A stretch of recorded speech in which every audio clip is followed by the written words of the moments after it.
Welcome to Pods with Posh and Paul, a podcast designed to inspire and challenge listeners through story, experience and insight. To face adversity, learn from suffering and discover how to embrace life with a heart filled with love and gratitude. We are so thrilled to have you journey with us and can't wait to share your stories. Join Sue O'Callaghan and Joanne Webb as we disrupt the theory that everyone has perfect lives. Hi and welcome. We are thrilled to be joined on this episode by David Downs, author of A Mild Touch of the Cancer. Back in 2017, David was living an ordinary life in a regular neighbourhood with his wife and 3 boys. Life changed drastically overnight when, after a month-long battle with what David thought was a touch of the mild flu, was indeed diagnosed as a significant dose of cancer.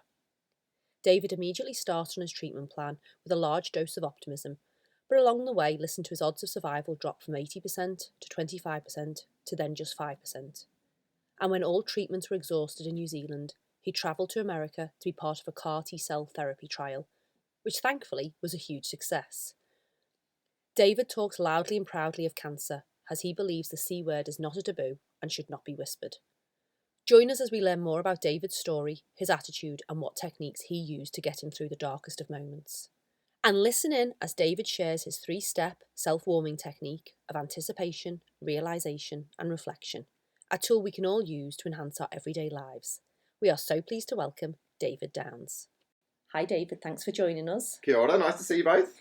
Well, you're a Devonport local like Sue and I, and Yes. you've been on a bit of a journey. You were a mainstream guy in a mainstream job with your 3 boys and your lovely wife and your lovely house, and boom, something happened. Exactly. It's sounding like an American movie now when you're sort of like, they're just an ordinary guy. But yeah, that's exactly right. About 2 or 3 years ago, I was just a normal working guy, and then one day I felt like I got the flu, and I ignored it, like, because that's what men do, we're stupid.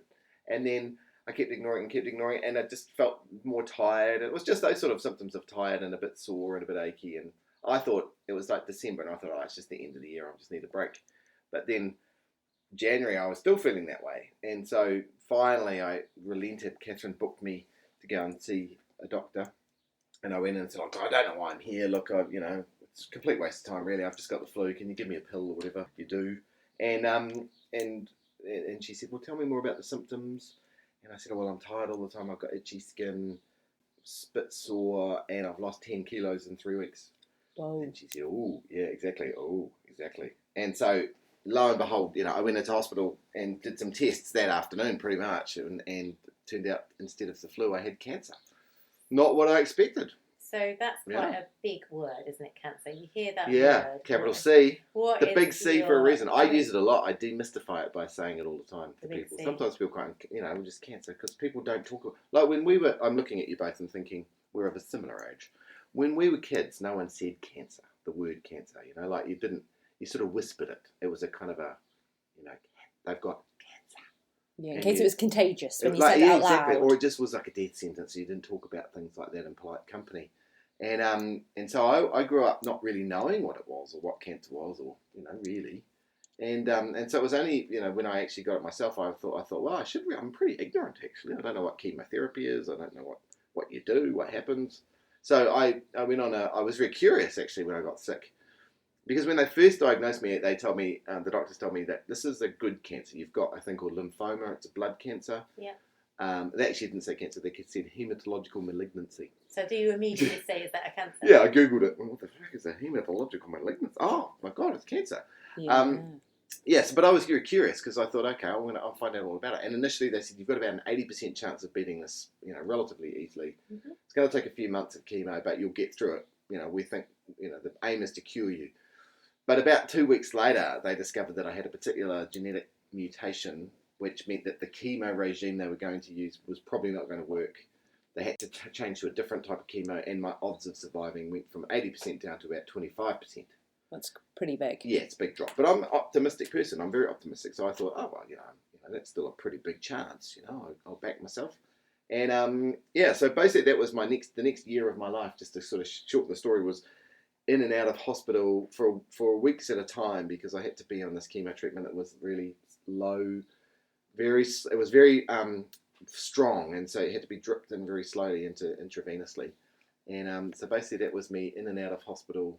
David, I've got to rewind because for listeners, yeah, I mean, you sound very much of a fact, but for listeners thinking, what oh my the gosh, hell? imagine getting that diagnosis. Imagine actually hearing the word cancer. And you sound very positive, very much of a fact, but actually many people will be thinking, gosh, psychologically, was there not a big shift in your mind, in your lifestyle, in your thinking process at that moment?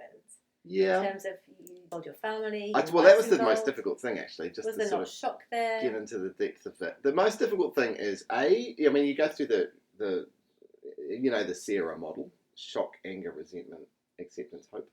So you're pretty quickly in that shock mode, and I was in so you don't quite understand what's going on.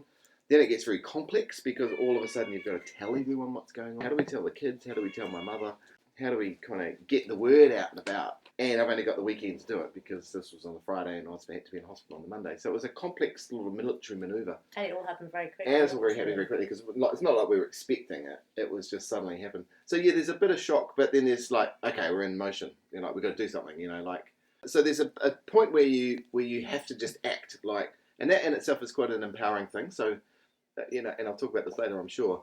That one of the things I found very important for me was to have a sense of control and sense of the fact that I had a part to play. And many patients I know, because I now talk to lots of patients, if I jump forward 2 years, I spend a lot of time with other patients, particularly for cancer patients. And one of the big lessons that I thrown apart is that you need to see yourself as part of this. You are not the victim here, you are a participant. Love that. And it's a different mindset. And as soon as you adopt that mindset, and I suppose I've always been a bit like that, but certainly it was like, okay, I'm a participant here. What am I going to do? My job is to inform my people around me, make sure their family's cool, kind of get the most information that I can so I'm useful. It's not just all woe is me. So those sorts of things I think were really important for me. When I went into hospital, for example, one of the, in the first few days of hospital, because I never spent any time in hospital. Like I've been with the children, as it were, but I'd never really spent any time in hospital, and so I found myself suddenly in hospital in a bed, and suddenly everything's different. Like your environment's completely changed. People are saying things that are different. People, the smells are different. The light is weird. There's noises. Weird, everything's weird, and the language that people use is very disempowering. Not on purpose. It just is.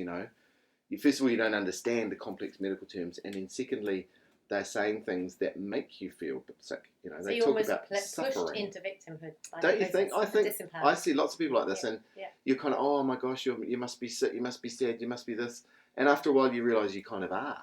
And I've done a lot of reading and research about it subsequently, and realised that humans have this very innate emotional reaction to things, and words are really important. So if you say to someone you're sick, you're suffering, they'll start to feel sick. And they'll start to self kind of fulfill. And so I remember being in like a day or two into my first time in hospital, and you sort of start assuming the role of the patient because you've seen them on TV. You know what patients are supposed to look like. They kind of shuffle around a bit. They don't really lift their feet. They don't get out of their pajamas. They're kind of sorry for themselves. So I felt like I was doing that because that's what you're supposed to do. Yeah. And I remember saying to Catherine, I'm really not enjoying this cancer thing as much as I thought I would. This is not me. This is not a break. This is not me. It's like my head's completely screwed up here. It's and I can't do this for 6 months. Like, this is not who I am. And I realised then that was the control bit. I had to do something different. I had to change mindset. It's really amazing what you say, because Sue and I are really on to the fact that words are so important. Yeah. And you're right, what we're told we believe and what we tell ourselves we believe. Yeah. So there you were being diagnosed, you had 80% odds and all of a sudden it's reduced to 25%. There's a lot going on. Yeah. Yet you're kind of in survival mode because you get given, oh, we're going to do some treatment, you're going to do this, you're going to go to hospital. So as humans, we keep going on a trajectory because we're being pushed in that way. But it's only when we get the time to stop, then that's when I think it kind of really starts to affect our mental health. Do you agree? Yes, and you've got to be very careful. That survival mode word I'm going to put you up on, because I think that's a really bad mindset to be in. Because if you're in survival mode, then you're under threat and you are a victim and you are, lesser. And so one of the big things, and it's not a trick because it's a thing, one of the big important things is to put yourself in the mindset of what is the most important thing I can do right now? Yeah. What's the best outcome I can expect given what's currently going on? I remember being in hospital and just feeling absolutely shit because you've got chemotherapy, blah, blah, blah. But you don't let yourself think. You can wallow in it for a few minutes because it's kind of fun to feel sorry for yourself for a few minutes. You know what I mean? It's like I used to have a boss at work.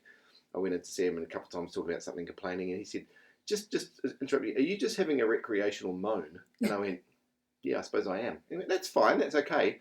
Just snap out of it again. So it's like I thought of that a lot in hospital. Going, sometimes you go, oh, woe was me, and you go, right, okay, that's that done. Now, what am I going to do? You know, like what am I in control of? What's the best possible outcome? How can I make someone else feel better than they do already? Or how can I have a good day even though I'm not physically possibly able to move or whatever? There's things like that. And when you do that, gosh, it's empowering. And I love that, because when I said survival mode before, what I mean is and I totally get what you're saying, and I appreciate all of that.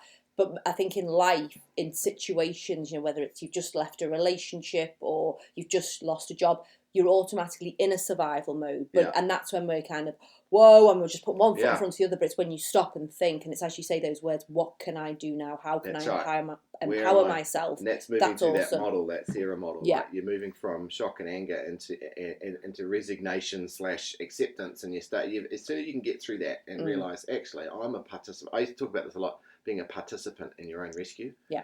You know, you don't sit there and passively wait for the doctor to save you or for someone else to do something. You've got to participate. And then the benefit of that is twofold. Obviously, then you get a better outcome because you're participating, but also you feel in control. And control is an incredibly important human emotion. Like when we were in the hospital, the way, just to finish that little bit of the story, I was in the hospital room thinking, oh God, this is awful. I'm going to have to be here for 6 months. Look at it's a horrible place to be. It's stinky. It's whatever. And Catherine and I and the kids actually, we talked about what could we do, because I can't leave this room. I have to be here. So we dressed up the room. We told everyone. We made this new tradition. It's every time that Dad was going into hospital, he'd pretend he was going on holiday. And so we'd put a pronouncement out on our Facebook group. Dad's going to Fiji next week, and sent the kids down to the Ike's Emporium and bought crappy props and costumes, and we dressed up the room, and then every time I came into hospital, and this happened for months then, every time I'd arrive, the first thing I'd do is put the posters up, put the props, Mexico week, there'd be this, or Ireland week, there'd be that, and then French week, we had an art easel, and it became really kind of well known. The doctors and the nurses and stuff on their rounds would come, oh, where are we going this week? Like, what's the destination? And I made them all get dressed up and take photos with me, and love it. And sort of after a while that just became a habit, and then I made a rule that anyone could come and visit me in hospital, but they had to come in costume.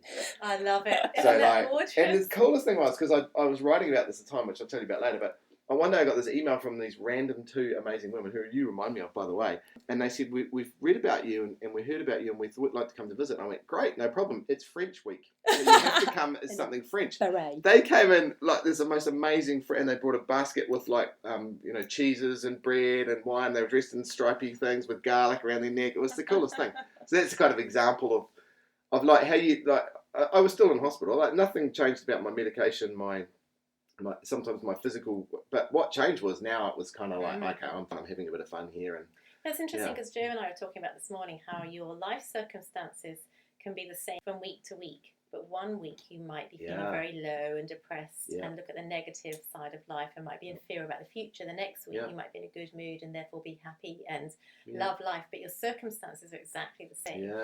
And we always talk on our podcast about the first stage of creating change, whether in a depression, struggling from a broken relationship, or sickness, whatever our podcasts relate to.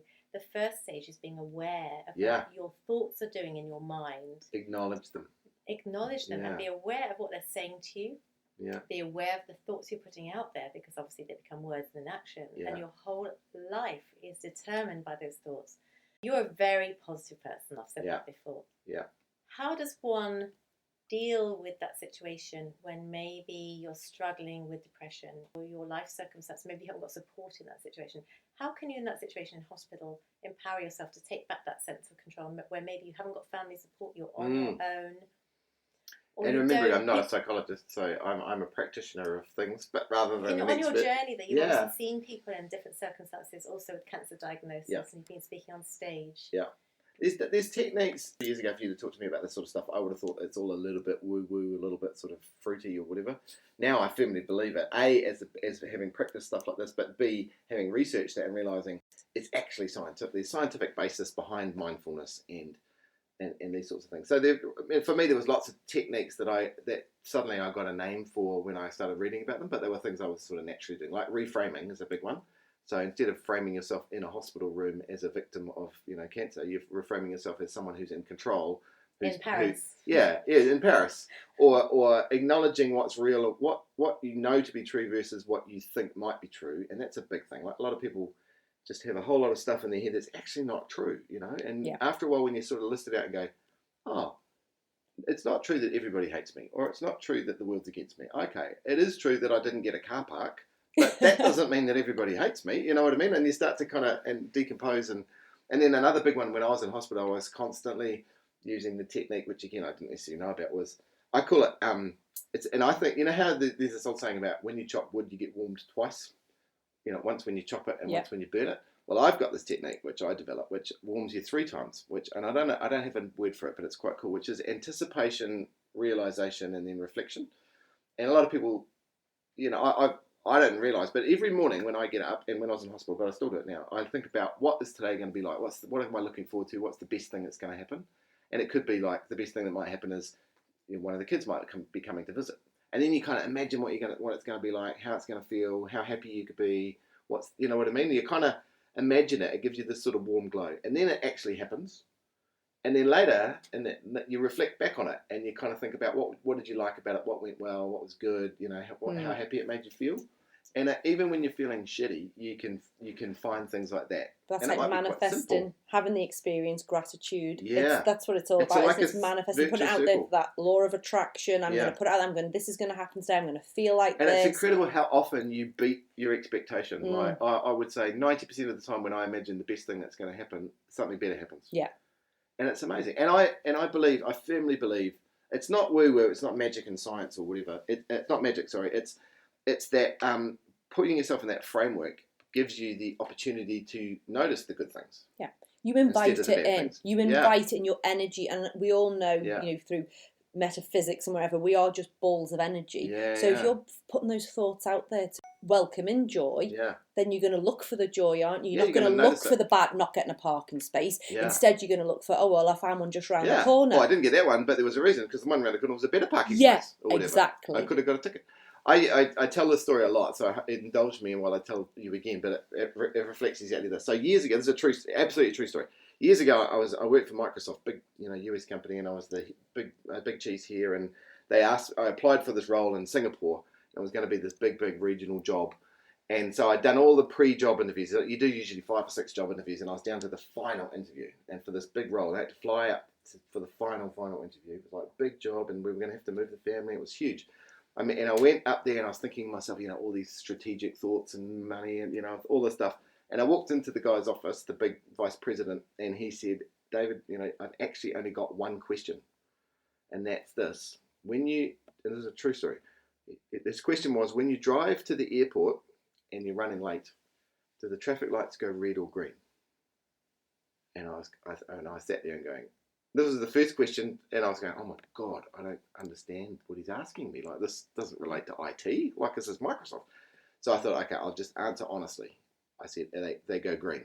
I've never missed a flight. It always something happens. I might arrive late, but the plane will be late. I'll still get the plane, or the lights just happen to go green, or whatever. And he said, thank you very much, because I don't want to hire someone who's unlucky. Wow. And that was the end, literally, was the end of the job interview that I had flown there for. And I went, what the hell was that guy on about? Like, I left then very confused, but it's such a valuable lesson. Like, I reflect on that all the time, because his question was so insightful. His question was not, do the traffic lights go green or red? His question was, how do you perceive the world? Yeah, absolutely. Like, are you the person that perceives blockages and red lights and challenge, or do you perceive green lights and opportunity and growth? And I am 100% the green light guy. I always have been my whole life. But this has reinforced it even more. My kids will tell you I'm insufferable. Because it's like, I know, you always can see the green light.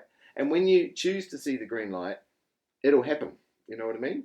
So in life, you can be on the lookout for positive things all the time. I love it. And things will happen. Somebody said to me the other day, are you kind of girl that's glass half empty or glass half full? Yeah. And I went, Neither. I said my glass is always Yeah. full. I don't It know. always can be refillable as well. Yeah. Do you know And what I that's mean? the other lesson in life. You don't actually have to go with the formulaic programming, do you? Yeah, You and can it's not a actually binary think thing. outside the box. Once you Yeah. sit in awareness Yeah. and you think, what's right for me in these circumstances? I don't have to go with how the society norm would expect me to behave. Yeah. Which is really interesting. It's very powerful, that concept that you are in control, and I think you can be an optimist or a pessimist. I'll say my other line that I say a lot. And you get really good at it when you practice. Whichever one you choose, you're good. So if you've got to be very careful you don't practice being pessimism. And a lot of people practice, you can always see them.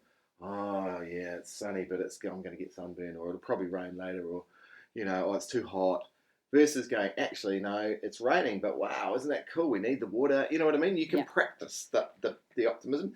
And psychologically, and it's very well proven through science, that practicing actually makes it work, because your brain rewires itself. There's neuroplasticity, which when we were learning at school, we didn't know this. It's true to be true, but it's absolutely true that you can rewire your own brain. And as you know, we've just published our first book, Hate Myself, Hate My Life. Nice. Very good book. The first chapter is about the words we speak over ourselves. So we teach teenagers to actually look in the mirror every day and practice 3 sentences, which is I'm lovable, I'm worthy, I'm enough. And it's practice, practice, practice. Yeah. So that you can come to a place of optimism and reprogram your brain.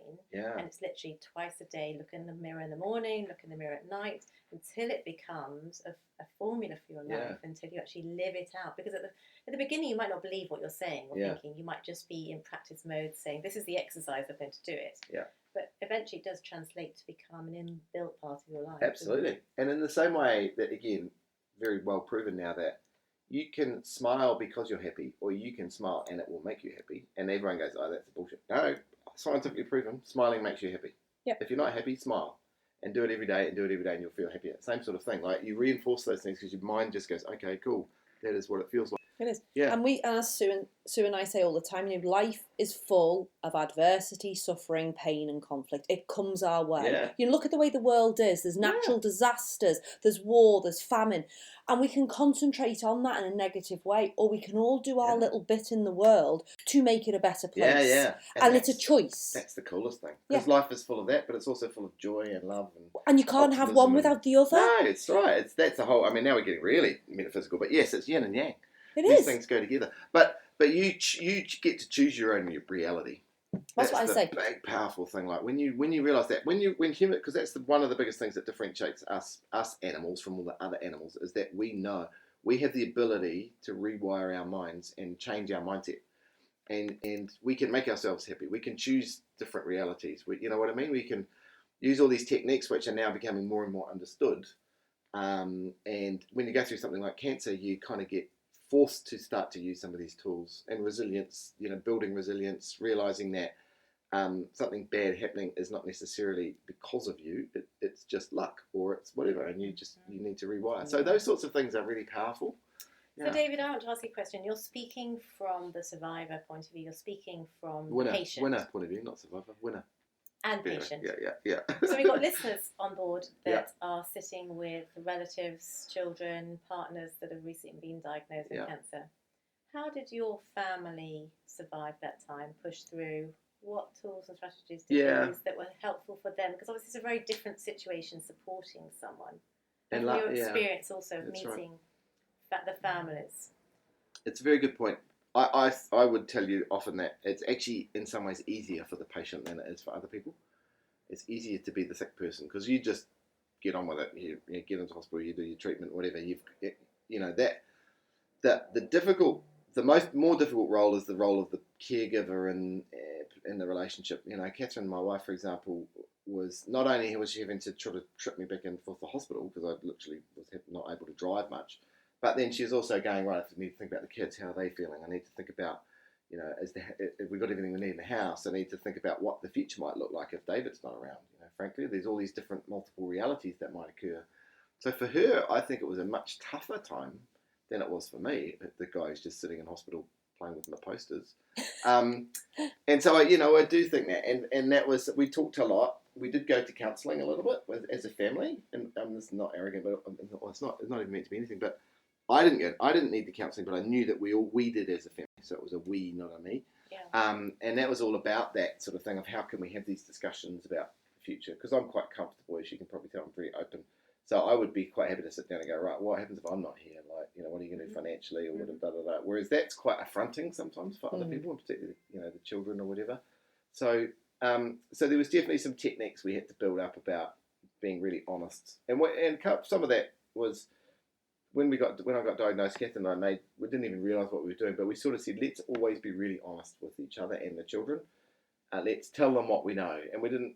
And that was partly because of my experience as a kid. And like I said earlier, that whole cancer thing being whispered, and I remember being as a kid walking into rooms and adults are talking and they stop talking, and you always think that creates a sense of mystery and paranoia. And so I said, let's not be that. Let's be really open and honest, and let's be authentically us, which is generally quite funny, and we don't take too much too seriously.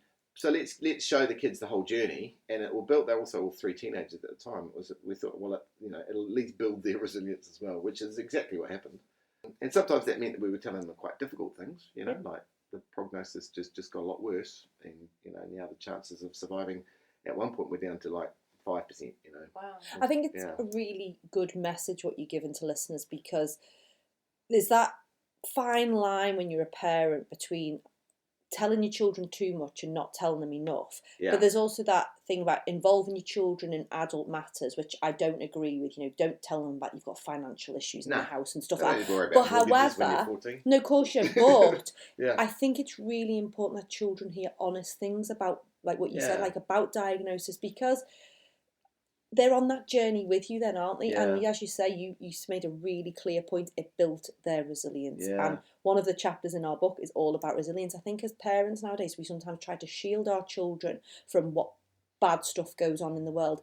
But actually, that's not going to help them. They need to understand. They need to understand to build their resilience, so therefore they can get through challenges in the future. Well, there's two things about that, isn't there? There's the idea that the way you build muscle is by stressing the muscle, and then it grows. And so it's very difficult to build muscle if you're sort of sitting in cotton wool. And then there's the concept of anti-fragility, which is actually there are things that make you stronger by harming you. And the classic there is the whole example of peanut allergy today. Like we've wiped out peanut allergy out of school lunchboxes because we think kids should be allergic to it.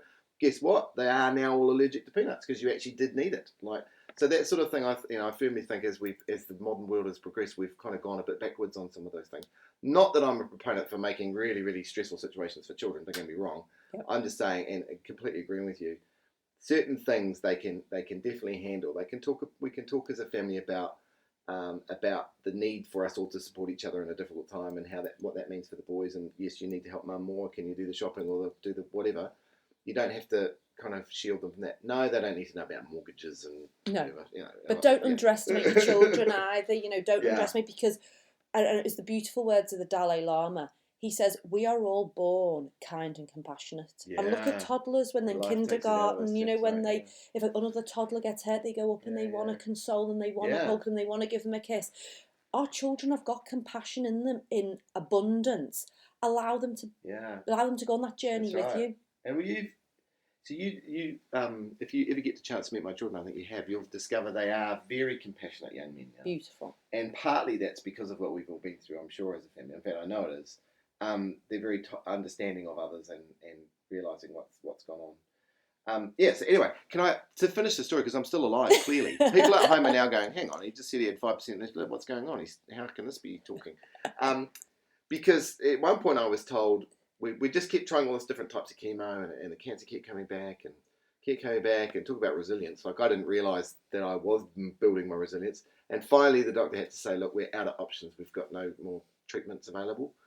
And through an amazing series of luck and coincidence and just, green lights, I got on a clinical trial in the USA for a new type of cancer treatment. And I'm doing a very short version of the story. I tell the story a lot to corporate groups and, cancer patients and things. But I got on this trial, and it was this amazing new breakthrough treatment. I went up to the US and spent a few months up there getting the treatment. And then, and essentially it put me into remission. After having been told I was terminal, I had less than a year to live. 3 weeks later, I was completely in remission. That's how amazing this sort of treatment is. It's called CAR T-cell therapy. people could Google it. But anyway, so I come back to New Zealand because that's an important bit of the story. But the actually important bit of what happened next. Come back to New Zealand, I go, well, what do I do now? Like, you know what I mean? Like you hear about these sort of road to Damascus moments of people like life changes, and life had already changed once with getting cancer. Now it changed completely again from being kind of quote unquote cured. And I thought, well, I went back to work and went, oh no, I can't really just go back to life again. I can't go back to that whole normal, like you said at the beginning of the show, the whole normal guy. So I thought I've got to do something different again. What? Not again. I'm not a particularly religious. I'm not religious at all, but I'm not fatalist either. So I didn't think this was done for a reason. I just thought, what can I do now? Like, what's the best thing I could do? Oh, I could help other people because there were people that helped me, and now with what I've gone through, maybe I could work out. And I sort of shyly went, right, let me work it out. Me and Catherine said, no, all right. If I could work 2 or 3 days a week, that would give us enough money. Catherine could get a bit of a job. That means I can do a couple of days a week, of other stuff like helping patients and stuff and charities. And so I designed it all one night, and I thought, okay, that might take me a year or two. Called up my boss the next day and said, how would you feel about me working just 2 days a week? And he went, sure. I went, oh, okay. That happened fast. And then it just like fell into place over a couple of months. And then I ended up helping a cancer research institute in Wellington. They called me up out of the blue and said, we've read about your story and we wanted you to know that we're doing the same sort of research in New Zealand, and would you like to learn about it? And so I went down and saw them, and I said, how can I help? And they said, well, we need an ambassador, and we need you to go and tell people about what we're doing. So that's the Maligan Institute. So I'm still their ambassador. Great. For the first year or so, it was like a day or two a week. Now it's more like a half a day a week, but it's still lots and lots of meeting people and telling them all about the research and raising money for them and all that stuff. And just to be clear for listeners, it wasn't a pharmaceutical drug you were taking. No. CAR T-cell therapy is a therapy. It's a process treatment. Yeah. So essentially, they take out a component that's part of the immune system. So it's like giving blood, but they take off this little part of it called the T cell. Then they give your blood, the T cell, genetically re-engineer it. This is where it gets pretty funky. Put new DNA in it, and that DNA changes the cell in a way that makes it recognize cancer. So it's basically now becomes a cancer hunter killer. Put it back inside the body. I'm making it sound much more simple than it of course is. And now it goes around the body. And now, because essentially cancer, you need to know that cancer is just your own body. It's not a foreign invader. Cancer is your own body mutating slightly weirdly. Yeah. Normally your body just takes care of it. So your cells are multiplying in their billions every minute. Sometimes they don't quite copy correctly, and usually the body just gets rid of the bad copy, and you're none the wiser. The thing we call cancer is when the mutation happens in a certain way and it sort of slips past the systems that recognise that things have gone wrong, and it's free to just grow and grow and grow, and the body's just ignoring it because it thinks it's a normal cell. So the trick is, the theory is, could we teach the body, because the body looks after 99.99999% of the things that could ever go wrong with us. Yep. It's an incredible machine. Why don't we just teach it what cancer looks like? And so that's what it does. So this T-cell therapy genetically engineers part of the immune system to recognise that thing over there isn't a normal cell, it's actually a cancer cell. And then the body just does the normal thing, which is just surround the cell, kill it. Isn't it fascinating what science can do? It won't be long before we have cells being reprogrammed to say this is not a 55-year-old body but a 16-year-old body. Go reprogram it again. Yeah, but it's been an amazing thing, and the fact that we're doing it in New Zealand is remarkable, because I was at Harvard University in Boston. Like, this is like the home of cancer research, and lo and behold, they're doing the same thing in Wellington. We do have some amazing people here. We are in a very privileged position, aren't we? So what is the one message you would leave for our listeners of this incredible journey you've been on? Man, we've covered a lot. I think the key thing for me, and again, I talk to other patients about this, is I reckon one of the best things that humans have is the ability to reframe and change our mindsets about our reality. And when you really understand that and learn how to do it, and it's not difficult, it's just practice, it's powerful. So again, think about, and the first few times you think about it, and when I sort of talk to people, they sometimes think, oh, that's a bit dumb, like, you're just smiling at yourself in the mirror or saying these 3 silly words or whatever. What you don't realise is the power of repetition, the power of learning, the fact that your brain actually literally will reprogram. It's not just a weird concept, it's actually happening. If you can do that and practice and practice and practice reframing your reality, that is such a powerful thing. And it doesn't have to just relate to, because No, Joe and I have been on a journey. We've done the same thing, not with sickness, but with abuse and with trauma, to come to a place where you live in gratitude, you Yeah. live in generosity. We did a podcast recording this morning about living in gratitude and generosity and the effect that has on the mind also, and happiness levels, how scientific It's so proven. lovely, again, when you really, again, embrace this stuff. And if you're scientifically minded, read about the science because it's real. If you're not, just go with what you believe to be true. But it really, really works. Like practicing gratitude, small acts of kindness for others, all these things that, centuries people have known, and it's all kind of in folklore almost. Some of the best wisdom is captured in folklore.